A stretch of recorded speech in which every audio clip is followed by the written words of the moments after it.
Bismillahirrahmanirrahim. Alhamdulillahi Rabbil Alamin. Wassalatu wassalamu ala ashrafil anbiya'i wal mursalin Sayyidina wa maulana Muhammadin wa ala alihi wa sahbihi ajma'in. Qala rabbi shrah li sadri wa yassir li amri wahlul uqdatan min lisani yafqahu qawli. Subhanaka la ilma lana illa ma 'allamtana innaka antal alimul hakim. Wala hawla wala quwwata illa billahil aliyyil azim. Allahumma salli ala sayyidina Muhammad wa ala alihi wa sahbihi ajma'in. Allahumma salli ala sayyidina Muhammad wa ala alihi wa sahbihi ajma'in. Allahumma salli ala sayyidina Muhammad khatamil anbiya'i wal mursalin wa ala alihi wa sahbihi ajma'in. Amma ba'd. Fasalamullahi alaikum warahmatullahi wabarakatuh. Yang saya muliakan Al-Fadil Tuan Imam kita pada malam yang penuh barakah ini, ibu-ibu, ayah-ayah, para asatidzah, para masyayikh, muslimin, muslimat yang dirahmati oleh Allah sekalian. Alhamdulillah, kita bersyukur kehadrat Allah Subhanahu wa ta'ala. Dengan limpah dan rahmat Allah ta'ala jualah kita berada menjadi duyufur rahman di rumah Allah ini. Selalu ungkapan duyufur rahman ini kalau kita pergi ke Masjid Madinah ataupun Masjidil Haram, ya. Hakikatnya duyufur rahman juga tuan-tuan ni sebenarnya berada di dalam rumah Allah, di Masjid Parit Raja ni sebenarnya. Maka sebab itulah apabila kita menjadi duyufur rahman, Allah Subhanahu wa ta'ala kurniakan kepada kita banyak kelebihan. Kata Nabi sallallahu alaihi wasallam, "Idza marartum bi riyadil jannah farta'u." Kalau kamu lalu di dalam satu taman daripada taman syurga Allah, maka singgahlah sebentar, kata Nabi. Irta'u maknanya singgah sebentar. Dalam bahasa Arab, kalimah ar-rata'u ni maknanya singgah dan berseronok sebenarnya, ya. Dia bukan sekadar singgah saja, singgah dan nikmatilah. Lalu qila ya Rasulullah, sahabat bertanya, ya Rasulullah, wa ma riyadul jannah, apa yang kamu maksudkan taman syurga itu ya Rasulullah? Kami ni ya Rasulullah masih hidup lagi, belum masuk syurga lagi. Tapi boleh kamu kata kalau jumpa taman syurga singgah. Lalu Rasulullah sallallahu alaihi wasallam menyebut hilaqul dzikri. Hilaqul dzikri, majlis yang menyebut nama Allah Subhanahu wa taala. Lalu ulama menafsirkan apakah dia zikir yang menjadi taman daripada taman-taman syurga, iaitulah subhanallah walhamdulillah wala ilaha illallah wallahu akbar. Yang kita biasa sebut tu tuan-tuan. Kalimah subhanallah biasa tak bagi kita? Sebenarnya biasa. Tapi inilah kalimah tasbih yang diungkapkan oleh seluruh makhluk di langit dan juga di bumi. Sabbaha lillahi ma fis samawati wa ma fil ard. Senantiasa bertasbih kepada Allah orang ataupun makhluk yang berada di langit dan berada di bumi. Dan kalimah tasbih ini tuan-tuan antara kalimah yang memberatkan mizan kita di hari akhirat. Kan Rasulullah ajar kepada kita satu hadis, Rasulullah kata kalimatan khafifatan 'alal lisan. Ada dua kalimah ringan pada mulut nak sebut, tapi thaqilatani fil mizan, Kalau ditimbang dekat timbangan kita di hari akhirat nanti tuan-tuan, berat. Timbangan kita ni menjadi berat dengan dua kalimah ini. Thaqilatani fil mizan, habibatani ila rahman. Kalau kita sebut kalimah ini, Allah akan jadi gembira dengan sebabnya. Apa di kalimah ini tuan-tuan yang dirahmati oleh Allah? Subhanallah wa bihamdih, subhanallah al-azim. Subhanallah wa bihamdih, subhanallahil azim. Subhanallah wa bihamdih, subhanallahil azim. Jadi kalau kita amalkan tasbih ini, ibu-ibu dan ayah-ayah yang dirahmati oleh Allah, mudah-mudahan di saat manusia lain dahagakan timbangan-timbangan amal saleh, tiba-tiba dengan ungkapan subhanallahi wa bihamdih, subhanallahil azim, memberatkan timbangan kita di hari akhirat nanti. Tuan-tuan, kenapa Nabi gelar majlis-majlis ilmu, majlis-majlis zikir ini sebagai satu taman daripada taman syurga? Kerana syurga ini tempat yang penuh dengan makhluk yang bernama para malaikah. Maka di bumi ini, antara tempat selain daripada langit, kalau di bumi tempat yang malaikat selalu datang berkunjung, duduk bersama dengan kita kalau sekiranya ada majlis-majlis yang mengingati dan menyebut nama Allah Subhanahu wa ta'ala. Walaupun kita tidak menyedari kehadiran para malaikat itu, tetapi berdasarkan hadis Nabi, para malaikat ini akan duduk bersama dengan kita.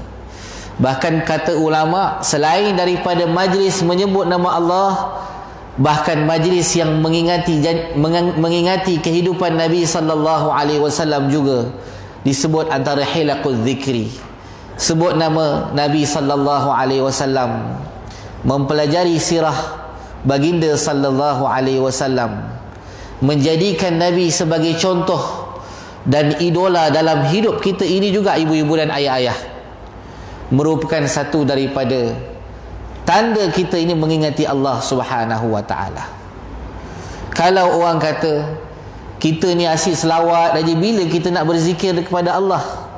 Jawapannya, ibu-ibu dan ayah-ayah, setiap kali kita berselawat sudah pasti kita akan menyebut nama Allah Subhanahu wa ta'ala. Bukankah kita bila nak berselawat kita akan kata Allahumma salli ala sayyidina Muhammad? Kita mulakan dengan nama Allah dulu. Di samping kita sebut dan kita memuji Nabi, kita sebut nama Allah dulu. Sallallahu wasallam alaih. Sallallahu, sebut nama Allah dalam selawat Nabi sallallahu alaihi wasallam. Kadang-kadang kita heran orang yang boleh marah, orang yang suka berselawat ni kita pun tak faham. Sedangkan dalam selawat itulah kita menyebut nama Allah Subhanahu wa ta'ala.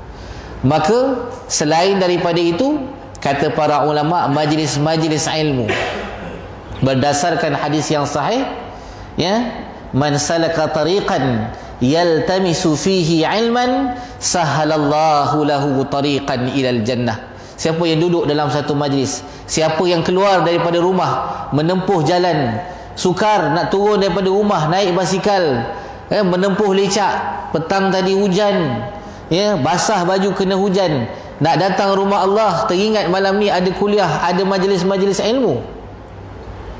Lalu Allah kata, orang yang selalu begini, selalu berusaha mencari majlis-majlis ilmu, besok di hari akhirat Allah kata sahalallahu lahu tariqan ilal jannah. Ibu-ibu dan ayah-ayah, hadis ini Allah gunakan perkataan sahalallah. Kalau orang-orang yang belajar ilmu bahasa Arab ni, sahala ni ialah fi'il madhi. Fi'il madhi ni menunjukkan benda yang telah lepas. Macam mana pula orang yang baru sedang nak menuntut ilmu, tiba-tiba Allah telah kata dia telah dipermudahkan jalan nak menuju ke syurga. Kan pelik tu. Apa maksudnya tuan-tuan? Kerana kehidupan kita daripada awal sampai akhir semuanya telah ditakdirkan oleh Allah Subhanahu wa ta'ala. Kita ni Apa yang nak kita buat, apa yang akan berlaku kepada kita, semuanya Allah dah susun atur untuk kita sebenarnya tuan-tuan. Kita nak jadi hamba Allah yang saleh, kita ni besok pencen nak jadi orang yang selalu datang ke masjid di awal waktu, semuanya Allah Subhanahu Wa Taala telah susun untuk kita. Namun kita jangan lupa, kadang-kadang kebaikan yang kita buat semua kerana doa-doa orang-orang yang sebelum daripada kita. Doa datuk nenek moyang kita yang mendoakan kita. Sebab itulah Nabi ajar ataupun Allah suruh kita sebut dalam doa, Rabbana hablana min azwajina wa dhurriyyatina qurrata a'yun waj'alna lil muttaqina imama. Ini doa Nabi Allah Ibrahim, ibu-ibu dan ayah-ayah. Doa Nabi Allah Ibrahim. Kalau kita tengok dalam Quran tuan-tuan, banyak doa Nabi Allah Ibrahim yang akhirnya kalau kita jadikan satu peringatan, kita cuba renung doa Nabi Allah Ibrahim ni semuanya untuk zuriat dia. Sebab itulah Allah jadikan daripada zuriat Nabi Allah Ibrahim ni banyak para Nabi dan Rasul. Dulu-dulu ada satu cerita Indonesia tuan-tuan, tak tahulah ibu-ibu ayah pernah tengok tak cerita. Kalau dia susah sikit, dia akan dia angkat tangan, Ya Allah, berdoa. Orang hina dia angkat tangan, Ya Allah. Tak cukup makan, tak ada duit, Ya Allah. Duit tercicit, Ya Allah. Dijadikan seluruh kehidupannya bergantung kepada Allah Subhanahu Wa Taala. Manusia yang seperti ini, fatawakkal 'ala Allah haqqa tawakkulih. Dia ini sentiasa bertawakal kepada Allah dengan sebenar-benar tawakal, umpama seperti seekor burung. Nabi sebut, kalau burung ni tuan-tuan, dia punya tinggi tawakal. Burung ni tuan-tuan, dia duduk dekat atas pokok. Tiap-tiap pagi dia akan keluar daripada sarang dia. Bila menjelang petang, penuh dia punya tenggorok dia tu dengan makanan untuk diberi kepada anak-anak dia. Kalau kita fikir logik, nak cari makanan di atas udara sana, di atas sana, bukan senang. Lebih senang nak cari makanan di darat ataupun di atas tanah. Macam ayam kan, ayam pagi-pagi dia akan kuis tanah, cari cacing, cari ulat, cari binatang. Nak cari makanan dekat atas udara, burung dia cari makanan kadang-kadang dihinggap dekat pokok sana, dihinggap dekat pokok sini, bukan senang. Tapi kerana burung ini satu makhluk Allah yang begitu Allah jamin rezeki ni, maknanya nak cerita binatang ke makhluk Allah ni, manusia ini, bila Allah dah jamin rezeki dia, maka bila dia yakin dengan rezeki yang Allah telah jamin untuk dia, maka dia tak payah susah hati. Kalau kita tengok persoalan rezeki ni ibu-ibu dan ayah, sungguh ajaib. Ada manusia, dia berniaga jual air soya dekat tepi jalan. Kalau kita rasa air soya dia tu sedap, kalau dia bagi free dekat kita 1 jug pun kita boleh habiskan. Punya sedapnya. Nak pula minum pada bulan Ramadan. Masa kita minum air soya tu tuan-tuan, kali pertama minum segelas, sekali minum habis 1 gelas, sekali sedut je. Kita pun kata tambah lagi segelas. Belum makan nasi lagi. Sebab tu bila time nak makan nasi dah tak larat dah nak makan. Sebab apa? Minum air soya je dah 3-4 gelas. Tapi tiba-tiba tuan-tuan, orang berniaga ni tuan-tuan, kita tengok dia punya perniagaan taklah laku sangat. Tak laku sangat. Di satu tempat yang lain ada satu peniaga juga, dia jual juga air soya. Kita pun beli. Kita rasa air soya dia ni sampai beratur panjang orang nak beli air soya dia. Kita pun satu hari teringin, apalah sedap sangat air soya dia, teringin nak rasa. Kita pun beli kita pun minum. Ya Allah, kita kata air soya yang orang sebelum ni minum bagi itu lebih sedap lagi daripada air soya yang kita beli hari ni. Apa makna tuan-tuan? Maknanya kalaulah Allah dah takdirkan rezeki ni, tak usahlah kita susah hati. Sebab itulah kata para ulama, manusia ini Allah dah jamin rezeki untuk dia, tapi dia masih lagi berusaha nak cari rezeki. Sedangkan manusia ini Allah tak jamin syurga untuk dia, tetapi dia tidak bersungguh untuk mencari syurga Allah Subhanahu Wa Taala. Itulah malangnya manusia ini tuan-tuan. Maka sebab itulah tuan-tuan, antara asbab untuk kita masuk ke dalam syurga Allah kita ni, Kena tanamkan dalam diri kita rasa cinta kita kepada Rasulullah sallallahu alaihi wasallam. Selalu kita kalau mengajar kita, kalau kita cinta dan ingat Nabi, kita berselawat kepada Nabi. Tapi Pak Imam setiap kali hari Jumaat dia akan baca khutbah. Dia akan baca satu ayat yang selalu kita dengar. Innallaha wa malaikatahu yusalluna 'alan nabi ya ayyuhalladzina amanu sallu 'alaihi wa sallimu taslima. Sesungguhnya Allah dan para malaikat, mereka yusalluna 'alan nabi. Allah gunakan kalimah yusallun dalam bahasa Arab, maksudnya yusallun ni maknanya fi'il mudhari', fi'il yang continuous, senantiasa bersalawat kepada Nabi sallallahu alaihi wasallam. Maknanya Allah bukan pernah bersalawat kepada Nabi. Allah sampai hari ini, sampai hari kiamat, senantiasa dan para malaikat berselawat kepada Nabi sallallahu alaihi wasallam. Kalau Allah senantiasa berselawat kepada Nabi, di saat kita duduk dalam majlis Allah ini, dalam rumah Allah ini, masih lagi Allah dan para malaikat berselawat kepada junjungan Nabi sallallahu alaihi wasallam, maka kenapa kita tidak senantiasa berselawat kepada Rasulullah sallallahu alaihi wa alihi wasallam? Kemudian Allah kata, ya ayyuhalladzina amanu, wahai orang-orang yang beriman, sallu alaihi, berselawatlah kamu semua kepadanya, wasallimu taslima, dan ucapkanlah salam kepada junjungan Nabi sallallahu alaihi wasallam. Selain kita selawat, Allahumma salli ala Sayyidina Muhammad wa ala ali Sayyidina Muhammad, kita boleh kata assalamu alayka ya Rasulullah. Duduk saja-saja, sembang-sembang dengan kawan, terdiam sekejap, assalamu alayka ya Rasulullah. Kawan pandang dia, bagi salam kat siapa? Saya dekat sebelah ni. Saya bagi salam kat Rasulullah. Boleh bagi salam kat Rasulullah? Kenapa tak boleh? Allah suruh kita bagi salam pada Rasulullah. Sallu alaihi wasallimu, bagi salam pada Rasulullah. Rasulullah dah mati kan?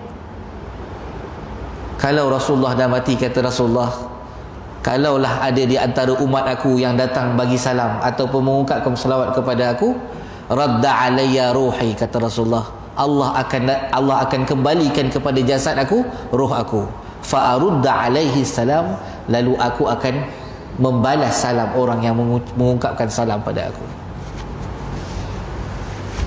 Nabi sallallahu alaihi wasallam, ibu-ibu dan ayah-ayah, kalau kita belajar dalam sirah, 6 bulan sebelum Nabi nak turun wahyu yang pertama, Nabi ni suka bertahannus. Tahannus ni orang dulu-dulu kata Nabi suka berkhalwat. Sebenarnya bukan khalwat, tuan-tuan. Istilah yang paling tepat ialah bertahannus. Tahannus ni maknanya mengasingkan diri daripada masyarakat yang penuh dengan penyakit-penyakit jahiliah, syirik kepada Allah, merenung, memikirkan bagaimanakah masyarakat ini boleh begitu sekali sesatnya. Nabi duduk dekat Gua Hira. Lalu Allah bagi kepada Nabi sallallahu alaihi wasallam irhas. Irhas ni, tuan-tuan, satu kelebihan yang Allah bagi kepada nabi-nabi dan rasul sebelum mereka menjadi nabi dan rasul. Namanya irhas. Nabi pergi ke Syam, tiba-tiba ada awan lindungi Nabi. Itu bukan namanya mukjizat, itu nama dia irhas. Irhas, ejaan dalam Jawi alif ra he bulat tu, he alif sad, irhas. Jamak dia irhasat. Lepas dapat wahyu pertama je, kalau berlaku keajaiban ataupun perkara yang di luar biasa, namanya mukjizat.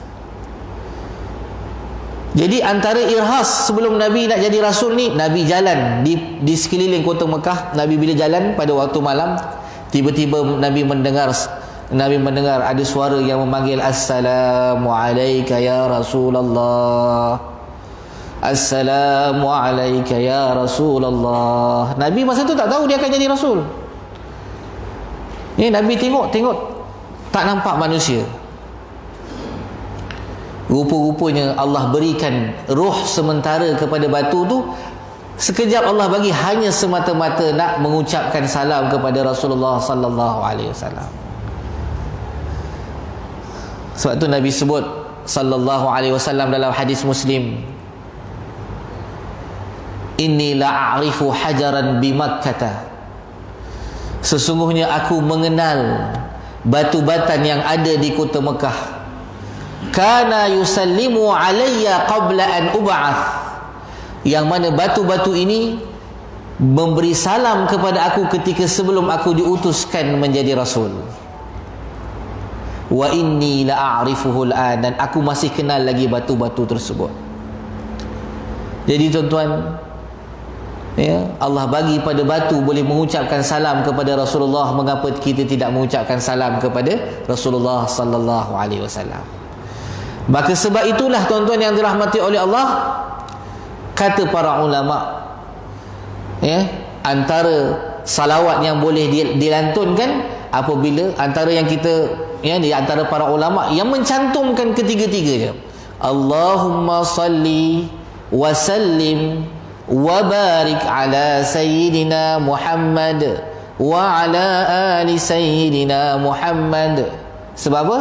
Allahumma salli, bersalawat, wa sallim, mengucapkan salam, wa barik, wa barik pula, mana datang pula yang barik ni Ustaz? Ya, tak ada pun tadi ayat Quran tak kata, Allah tak suruh. Kan ada dekat tahiyat akhir kita tadi, yang dekat tahiyat akhir, Allahumma salli ala Muhammad wa ala ali Muhammad kama sallaita ala Ibrahim wa ala ali Ibrahim wa barik ala tu, wa barik ala Muhammad wa ala ali Muhammad kama barakta ala Ibrahim wa ala ali Ibrahim fil alamin innaka Hamidum Majid. Subhanallah, tidak ada mana-mana ajaran yang, ya, begitu indah melainkan ajaran Islam. Tuan-tuan, kalau kita tengok dalam Islam ni cukup ajaib. Ya, contohnya kalau kita solat subuh, kita baca doa kunut, betul tak tuan-tuan? Lepas kita baca doa kunut, ada tak kita raut muka? Ya, Pak Imam pun tak raut muka, makmum sampai belakang tak raut muka. Tadi kita solat maghrib, imam baca doa juga. Lepas baca habis, walhamdulillahirabbil, raut muka tak? Raut muka, semua raut muka. Lepas tu tuan-tuan, kita zikir lepas maghrib, selepas astaghfirullahalazim, lepas la ilaha illallah wahdahu la syarikalah sampai habis, kita kata Allahumma ajirna minan nar. Ada tak kita baca? Itu pun doa juga tuan-tuan. Ada tak kita angkat tangan? Ada tak kita raut muka? Tengok tu indahnya Islam. Maknanya ibu-ibu dan ayah-ayah bukan semestinya berdoa angkat tangan raut muka. Kalau tidak, doa kunut semua orang lepas baca, ya, wa sallallahu ala sayyidina Muhammad wa ala alihi washabihi wa sallam wa baraka wa sallam, raut muka. Ada tak? Kita tak buat macam tu. Tapi kita yakin kita telah berdoa dengan doa kunut. Dan ibu-ibu dan ayah-ayah yang dirahmati oleh Allah, doa kunut ni apa yang paling ringkas? Apa yang paling pendek dalam doa kunut? Dalam YouTube, doa kunut, ya, kalau bacaan panjang, ya, dengan bacaan pendek ni apa? Tanya orang tu, dia tak berapa mahir, ya, dia tak belajar lagi doa kunut. Satu hari bapa mertua suruh dia jadi imam solat subuh. Jadi dia pun tak tahu doa kunut. Pak Imam, bapa mertua dia kata, bacalah doa kunut tu yang panjang. Maka dia pun jadi imam sampai doa kunut. Dia nak sujud, Pak Imam dia subhanallah. Oh, dia teringat, oh kena baca doa kunut, dia kata kan. Maka dia pun kunut panjang.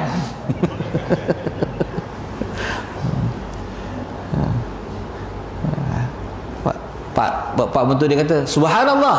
Oh, dia kata panjang sangat agaknya, kena pendekkan sikit. Kunut, pendek sikit. Pak mentua kata subhanallah. Oh, panjang juga, kena pendek lagi. Kunut, pendek je. Jadi tuan-tuan yang dirahmati Allah, tengok Allah kata yarfa'illahu alladhina amanu minkum walladhina utul ilma darajat. Kita ni tuan-tuan, masa kita muda dulu, Kadang-kadang kita ni leka, tak pergi surau, jarang pergi masjid solat Jumaat. Tiba-tiba bila kita pencen, Allah bagi kita hidayah, Allah bagi kita pertambahan iman. Apabila Allah bagi dalam kita iman, Allah kata yarfa'illah, kita punya darjat di sisi Allah meningkat. Darjat ni apa tuan-tuan? Oh, kita orang kampung-kampung selalu sebut makam lah. Ini makam lebih sikit dari saya. Makam tu darjat lah tu, makam. Kalau kita kata kalau di Malaysia ni dapat 1 bintang lah, pangkat datuk lah. Di sisi Allah kita tak perasan ni tuan-tuan, tapi tanda tu ada. Contoh, bila kita lalu dekat pasar, orang tengok wajah kita, orang muliakan kita serta-merta. Kadang-kadang anak-anak kita heran, kenapa bila orang tengok muka ayah je, orang hormat ke ayah. Sama je, rasanya saya dengan ayah lebih kurang sama je. Ayah lagilah, bukannya belajar sampai peringkat PhD pun. Saya ada ijazah master, PhD pun orang tak berapa mulia. Sebab apa? Kemuliaan itu kerana iman ada dalam diri kita. Bila kita semakin kuat iman kita, semakin mulia, Allah naikkan lagi darjat. Yarfa'illahu alladhina amanu minkum. Tapi orang yang Allah bagi nikmat iman ini, darjat dia naik juga, tapi tak tinggi sangat. Tapi ada satu lagi makhluk ataupun hamba Allah yang kalau Allah bagi dia satu benda ni, dia punya darjat tu naik berkali ganda. Kalau zaman dulu ada istilah melintang, menegak lah, naik pangkat semua tu lah. Jadi siapa dia? Walladzina utul ilma darajat. Itu jamak tu. Tadi yarfa'illahu alladhina amanu minkum, Allah naikkan darjat bagi orang yang beriman. Tetapi walladzina utul ilma, tetapi kalau orang tu Allah bagi dia ilmu, maka Allah boleh naikkan darjatnya beberapa darjat. Sebab tu tuan-tuan, ibu-ibu, ayah-ayah, pernah tak kita tengok orang tu muda usianya 30 tahun tapi mulia di sisi masyarakat. Masyarakat memuliakan dia kerana ilmu yang Allah bagi pada dia. Dan sudah tentulah kemuliaan yang datang pada hati manusia semuanya dengan kehendak Allah Subhanahu wa taala. Allah lah yang jatuhkan rasa cinta, rasa kasih dan rasa hormat seseorang manusia itu kepada seorang hamba yang Allah bagi dia kelebihan darajat itu, ilmu-ilmu yang bertambah itu. Sebab itulah tuan-tuan, cara kita nak jadi orang yang mulia kena menuntut ilmu selalu. Walaupun kita kata alah, saya dah selalu dah belajar dalam YouTube. Baguslah belajar dalam YouTube tu, alhamdulillah. YouTube bagus belajar dalam YouTube. Kalau tapi nak tambah lagi ilmu, kita duduk dalam majlis ilmu, kerana dalam majlis ilmu bukan sekadar kita dapat ilmu, tapi kita dapat barakah. Ibu-ibu, ayah-ayah, saya nak cerita satu cerita. Ibu-ibu semua mesti kenal seorang lelaki yang namanya Muhammad bin Idris. Kenal tak ibu-ibu, ayah-ayah? Muhammad bin Idris. Kenal? Ibu-ibu, ayah kenal tak? Muhammad bin Idris tak kenal? Allahu Akbar. Ni bukan niaga kat pasar Jawa ni, Pari Jawa, bukan. Bukan Pak Mat bin Idris yang niaga kat pasar Jawa tu, bukan. Muhammad bin Idris ni ialah gelar. Muhammad bin Idris ni nama sebenar bagi imam kita, iaitu Imam Asy-Syafi'i rahimahullah. Imam Syafi'i kenal? Alhamdulillah kenal lah. Kalau tak kenal payah juga tu kan. Bukan Imam Syafi'i yang dekat masjid lain tu. Imam Syafi'i yang kita punya imam mazhab kita ni. Bila dia datang, Imam Syafi'i ni lahir di Palestin, ibu-ibu dan ayah-ayah. Dia lahir dekat satu tempat namanya Gaza. Gaza ni di Palestin. Hari ni nama dia Semenanjung Gaza tu. Yang kata sekarang ni orang tengah berperang dengan Israel tu. Itulah tempat kelahiran imam kita. Tapi Imam Syafi'i ni walaupun lahir dari Palestin, tapi dia ni keturunan Rasulullah. Quraisyun. Quraisyun nasal ataupun keturunan ni daripada bangsa Arab Quraisy. Sebelum, lalu ibu dia bawa dia ni datang ke kota Madinah. Tuan-tuan, ibu-ibu bayangkan, daripada Palestin nak pergi ke kota Madinah 1000 km lebih. Bukan sikit-sikit, bukan dekat-dekat. Bukan ada Asia zaman dulu. Mas pun tak ada. Malindo pun tak ada zaman tu. Semuanya naik bahtera padang pasir. Ibu-ibu tahu kan, ayah-ayah tahu bahtera padang pasir? Apa dia? Apa bahtera padang pasir? Unta lah. Itulah first class punya kenderaan yang ada zaman tu. Sebelum nak belajar, datang kat Madinah nak belajar dengan seorang ulama, gelaran bagi Imam Malik ialah, ibu-ibu, apa gelaran Imam Malik? Tahu tak agak-agaknya gelaran Imam Malik? Ya? Namanya, gelaran bagi Imam Malik ialah Imam Darul Hijrah. Ini gelaran bagi Imam Malik ketika tu. Imam maknanya imam ni maknanya didik imam. Maksudnya kalau Imam Malik solat dekat masjid Nabi, semua orang ke tepi, semua orang akan bagi dia jadi imam. Sehinggalah di usia yang tua Imam Malik ni uzur, maka dia tak jadi imam, barulah orang lain menggantikan beliau. Imam Darul Hijrah. Darul Hijrah ni bumi tempat hijrah Rasulullah sallallahu alaihi wasallam. Yang saya nak cerita ni, Imam Syafi'i ni nak belajar dengan Imam Malik. Terkenal Imam Malik dengan kitabnya Al-Muwatta, kerana pada ketika itu khalifah minta ulama-ulama ni tolong kumpulkan hadis ni. Dah mula timbul hadis-hadis palsu ni dah banyak. Tolonglah para alim ulama kumpulkan hadis-hadis dan supaya menjadi bacaan ataupun rujukan bagi umat. Ramai ulama buat kitab hadis, termasuk Imam Malik ni. Tetapi barakah Imam Malik ni tuan-tuan, sekian ramai orang buat kitab, tapi kitab Imam Malik juga yang glamour, yang terkenal, Al-Muwatta. Imam Syafi'i ni, ibu-ibu ayah, sebelum dia datang ke Madinah nak belajar dengan Imam Malik ni, tapi sebelum dia belajar dengan Imam Malik kitab Muwatta ni, dia dah baca dah kitab Muwatta, dah hafaz semua hadis. Dah hafaz semua hadis yang ada dalam kitab Muwatta. Tapi yang heran, kenapa dia nak belajar juga dengan Imam Malik? Dia jumpa dengan gubernur di Madinah, minta izin, minta kata apa, syafaat, minta kita panggil apa, kabel lah, gunakan kabel gubernur nak masuk majlis Imam Malik bukan senang. Sebab yang duduk dalam majlis Imam Malik ni, ratusan yang duduk situ semua ulama semua imam-imam besar je yang duduk belajar dengan Imam Malik ni. Zaman-zaman dulu orang semua datang ke Madinah nak belajar hadis dengan Imam Malik, daripada Baghdad, daripada Kufah, daripada Yaman, daripada Bahrain, semua datang ke kota Madinah, ibu-ibu ayah, nak dapat hadis daripada Imam Malik. Jadi bila dia orang dah belajar dengan Imam Malik, dah tamat belajar, baru dia orang balik ke negeri masing-masing, mereka pula mengajar anak murid dekat negara masing-masing. Jadi kalau nak masuk dalam majlis Imam Malik ni, kalau orang-orang biasa ni memang tak ada kebenaran lah, memang sebab ulama saja dah penuh dah dalam majlis Imam Malik ni. Jadi Imam Syafi'i ni kebetulan dia pula masih budak lagi, remaja, belasan tahun. Mana mungkin Imam Malik nak bagi dia budak-budak pergi belajarlah dulu ilmu lain. Kalau orang kata belajar sekolah menengah, ini majlis Imam Malik ni peringkat ijazah je, buat apa, ijazah orang dewasa. Ini pergilah sekolah menengah dulu, seolah gitulah tuan-tuan. Lalu mintalah gubernur kata, kami tak berani dengan Imam Malik.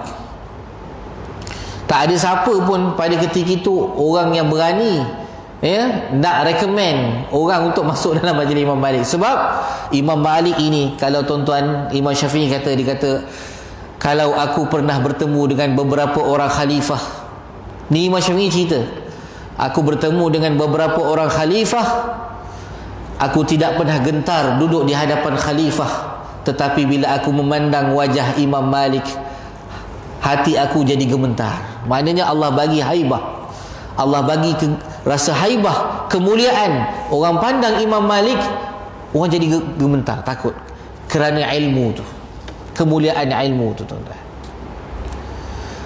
Lalu akhirnya Imam Malik, dipendekkan cerita, izinkan Imam Syafi'i untuk masuk dalam majlis Imam Malik.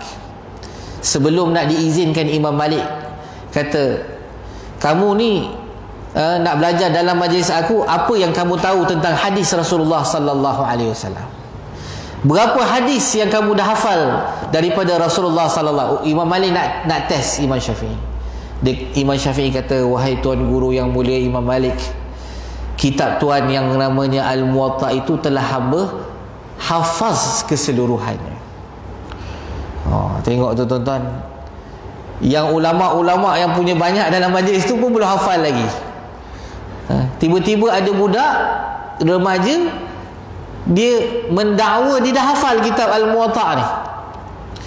Dan Imam Malik ni, ibu-ibu dan ayah, satu keistimewaan, kalau dia nak ngajar kitab hadis, Imam Malik dia akan mandi. Beliau akan mandi, pakai jubah yang paling cantik, kemudian pakai wangi-wangian nak ngajar. Dan bila dia nak mengajar hadis, Imam Malik ni dia tidak hafal, dia tak ngajar hadis macam saya sebutkan tadi tu, sebut je. Tak rujuk pada kitab pun, sebut je hadis. Imam Malik ni kerana dia memuliakan hadis, dia bila nak ngajar, walaupun kitab Muwatta' tu dia yang karang, tapi dia akan buka dan dia akan baca. Tengok tu tuan-tuan. Bila orang tanya, wahai imam, bukankah kitab ni imam yang karang sendiri? Bukankah tuan imam dah hafaz dan pun hadis dalam kitab ni? Dia kata, aku bimbang kalau aku tertinggal satu huruf daripada hadis Nabi sallallahu alaihi wasallam. Tengok tu tuan-tuan. Dia pernah keluarkan satu hadis daripada kitab Muwatta'. Biasanya hadis ni Imam Malik dia akan suruh anaknya Fatimah tolong tulis. Jadi satu hari Imam Malik kata, ya Fatimah, keluarkan hadis si fulan bin si fulan. Kata Fatimah, si fulan bin si fulan ni orangnya siqah, ingatannya dhabit, kuat ingatan, tak pernah dia orang tuhmah dia sebagai orang yang pernah terlupa, tiba-tiba kamu suruh buang. Dia kata apa? Kerana aku mendengar ketika mana orang ini mendengar hadis Rasulullah sallallahu alaihi wasallam, dia mendengar hadis Nabi dalam keadaan berdiri. Kerana orang tu dengar hadis Nabi dalam keadaan berdiri, kerana tidak ada adab dengan Rasulullah sallallahu alaihi wasallam, Imam Malik keluarkan hadis itu daripada kitab Al-Muwatta'. Tengok tu ibu-ibu dan ayah. Lalu Imam Syafi'i pun Imam Malik test, dia boleh sebut beberapa hadis daripada kitab Al-Muwatta'. Maka Imam Malik kagum dengan kecerdasan Imam Syafi'i, lalu dia kata, hadza nurun, inilah dia cahaya yang Allah telah kurniakan ke dalam hati kamu, fala tutfi'ha bil ma'asi, maka janganlah kamu padamkan cahaya ini dengan melakukan maksiat kepada Allah Subhanahu wa taala. Lalu Imam Syafi'i berguru dengan Imam Malik selama bertahun-tahun, ibu-ibu dan ayah. Bukan belajar 3 bulan, 4 bulan, setahun. Sebab dia dah hafal dah kitab. Akhirnya orang tanya, ya Syafi'i, anak murid dia tanya, ya Syafi'i, kenapa kamu ni duduk berguru dengan Imam Malik bertahun-tahun, bahkan puluhan tahun duduk bersama dengan Imam Malik, sedangkan kamu dulu dah hafaz pun kitab Al-Muwatta' yang dikarang oleh Imam Malik? Kata Imam Syafi'i, aku belajar dengan Imam Malik tentang adab lebih lama daripada aku belajar tentang ilmu daripada beliau. Sebab tu saya kata tadi, ibu-ibu dan ayah, mendengar majlis ilmu dalam YouTube bukan tak bagus, bagus. Tapi mendengar ilmu dalam majlis-majlis ilmu, kita belajar erti adab. Antara adab ni, kita kena kosongkan jiwa kita ni tuan-tuan, ibu-ibu ayah, kena rendahkan diri. Walaupun mungkin yang mengajar ni muda daripada kita, walaupun yang mengajarnya mungkin ilmunya kita rasa macam tak seberapa, tapi kerana barakah majlis ilmu, kerana malaikat pun duduk dalam majlis ilmu tuan-tuan. Malaikat ni memberikan, kita dalam hadis sebut, wa innal malaikata la tada'u ajnihataha, malaikat ni dia akan hamparkan sayapnya untuk orang yang duduk dalam majlis ilmu. Kenapa? Malaikat ni mulia tuan-tuan, duduk di langit sana, tapi bila dalam majlis ilmu, malaikat pun dia akan rendahkan sayap, hamparkan sayap, kerana memuliakan majlis ilmu tuan-tuan. Sebab tu tuan-tuan, kita kalau duduk dalam majlis ilmu, kita kena buang rasa ego kita, rasa takabur kita, rasa ujub kita. Itulah barakah yang kita akan dapat daripada majlis ilmu. Sebab itulah tuan-tuan yang dirahmati oleh Allah, kadang-kadang kita tengok ulama-ulama yang mengajar dalam YouTube tu, contohnya dalam TV, kadang-kadang bila tiba-tiba datang ulama, datang daripada Arab Saudi, datang ulama daripada Yaman, kita tengok dia pun duduk depan para ulama tersebut. Kadang-kadang bukan kerana dia ni tak ada ilmu, bukan kerana dia ni ilmunya tak tinggi, tapi kerana nak dapat barakah duduk dalam majlis ilmu. Duduk dalam majlis ilmu ni, ibu-ibu ayah, walaupun kita tertidur tak apa. Kalau rasa susah nak tidur, datang majlis ilmu, insya-Allah mudah. Kan? Ada satu orang lelaki, saya ni kalau ni kan saya bercerita ni kan habis masa dia kan. Ni tak mulai lagi kita baru nak buka ni. Belum baca lagi baik pertama ni. Pukul 10 kan kita tamatkan, boleh insya-Allah. Semangat ibu-ibu ayah. Takut saya yang tak semangat sangat ni. Saya sebenarnya nak cerita Allah bagi kepada Nabi sallallahu alaihi wasallam ni banyak kelebihan dan tanda.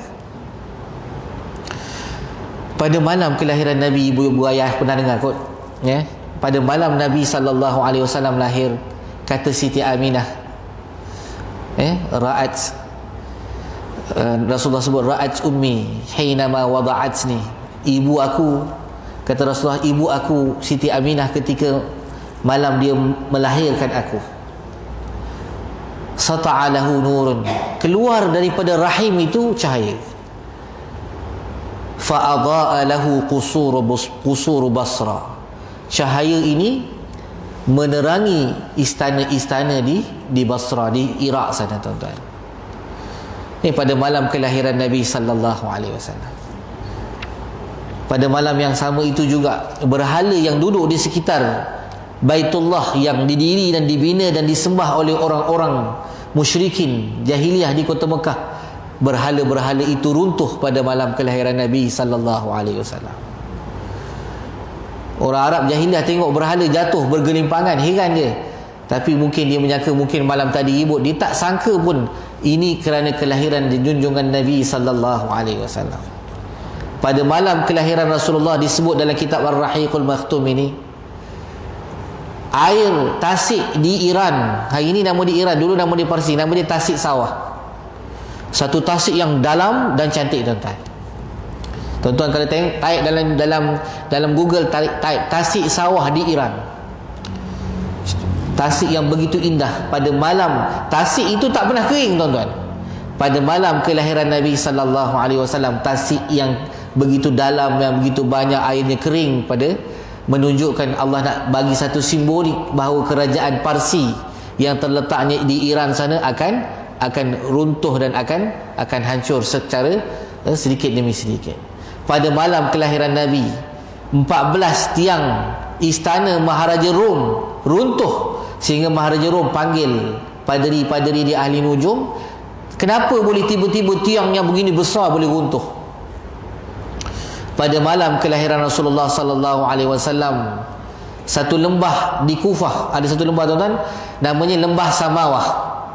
Lembah Samawah ni dulu tak ada air, kering kontang, tapi dia lembah. Pada malam kelahiran Nabi, tiba-tiba lembah yang kering kontang ini melimpah airnya.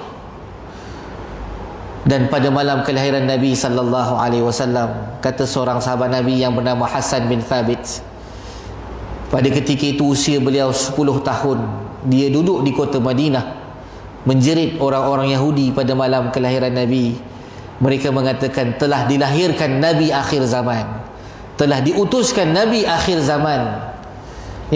Lalu mereka pun berbincang sama-sama mereka, bagaimana kamu boleh tahu bahawa Nabi akhir zaman telah muncul? Kata dia, aku melihat dalam kitab aku, dalam kitab-kitab yang diturunkan kepada Nabi yang terdahulu, bahawa Nabi akhir zaman apabila dia muncul maka akan kelihatan cerah ataupun muncullah bintang di langit yang menunjukkan kelahiran Nabi sallallahu alaihi wasallam.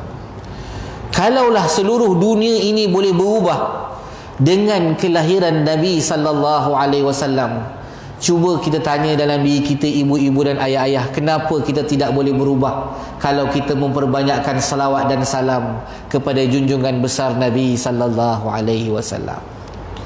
Kalau batu-batu Allah berikan dia hayat sementara semata-mata nak mengucapkan salam kepada junjungan Nabi sallallahu alaihi wasallam, mengapa kita tidak selalu dan mengajarkan dan tidak menjadi idola kepada keluarga kita untuk selalu mengungkapkan salam kepada Rasulullah sallallahu alaihi wasallam? Hari ini anak-anak idola mereka K-pop. Hari ini anak-anak idola mereka cerita-cerita Korea. Hari ini anak-anak idola mereka filem-filem kungfu, cerita-cerita kungfu, hero-hero daripada negara China, tuan-tuan. Kenapa mereka tidak menjadikan Nabi sallallahu alaihi wasallam idola. Kata ahli sejarah, kalau kita nak melihat seorang lelaki yang memiliki contoh sebagai bapa mithali, lihatlah kepada Rasulullah sallallahu alaihi wasallam. Kalau kita nak mencari pemimpin terbaik, dah Isyak dah azan ibu bapa. Okey, rasanya cukuplah. Ya, kita tamatkan tu kuliah terus ke macam mana? Tamatkan terus Rasanya cukuplah sekadar itu, ibu-ibu dan ayah-ayah. Mudah-mudahan Allah bagi kepada kita barakah. Aqulu qawli hadza wa astaghfirullahal azim li wa lakum. Wassalamualaikum warahmatullahi wabarakatuh. Alhamdulillah ji. Minta maaf terlibat sikit. Ikut. Okey. InsyaAllah dah tutup. InsyaAllah kita akan sambung lagi kuliah Ustaz. Akan datang. Akan datang. Ingatkan sambung lepas Isyak. Okey, terima kasih banyak. InsyaAllah. Barakallah. Minta maaf tuan-tuan. Bismillah.